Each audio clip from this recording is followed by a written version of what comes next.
You're at your desk, looking at a project, and that familiar, sinking feeling arrives. It seems like everyone around you is excelling effortlessly, while you feel out of your depth. Our instinct is to turn inward and analyze this feeling. We treat the lack of confidence like a bug in a piece of software, trying to isolate the flaw so we can finally fix it. But this intense self-analysis almost always backfires. Instead of providing a solution, focusing on the inadequacy creates a form of emotional paralysis. You become so preoccupied with your internal state that you can no longer function. We are remarkably successful at fixing problems in the physical world. If a car breaks down, we repair the engine. If we're cold, we put on a jacket.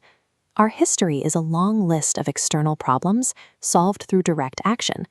Our error is applying these physical world mechanics to our internal emotions. We treat abstract feelings like fear or sadness as if they are broken machines that require a technician. Attempting to defeat a negative emotion using purely logical thinking is like a shadow trying to wrestle itself.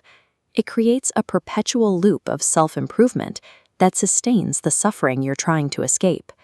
To see why this internal struggle fails, consider a physical threat. A pedestrian notices a bus swerving directly toward them on a city street. Survival depends on the fact that the person and the bus are two completely separate entities. Because there is a physical distance between the two, the person can step out of the path and eliminate the danger.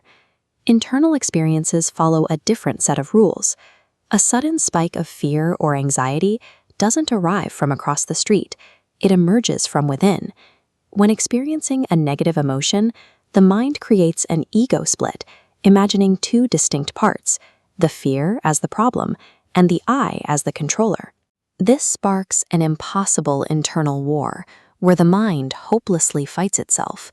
This artificial division between the self and the emotion creates the very friction we experience as psychological distress.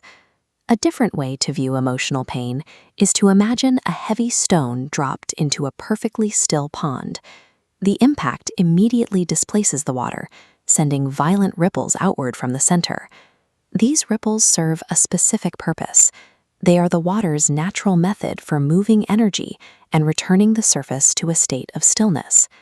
Our internal waves of pain or fear act the same way. They are temporary surges designed to restore emotional equilibrium, not enemies that need to be suppressed. Consider the story of a young man who sought out a Zen master in the dark, desperate for a way to cure his deep-seated feelings of inferiority. The master responded by clicking on a powerful flashlight and shining it directly into the young man's face. The intense glare was blinding. The young man couldn't see the master, the trees, or the ground around him. The world outside simply disappeared. Obsessing over internal flaws and constantly analyzing the ego creates this exact same blindness. When we shine the light of our attention directly into our own eyes, we lose sight of the surrounding world. The master then turned the flashlight around, using the beam to illuminate the rocks, the dirt, and the path lying immediately ahead of them. You can stop trying to manage the shadows of your mind.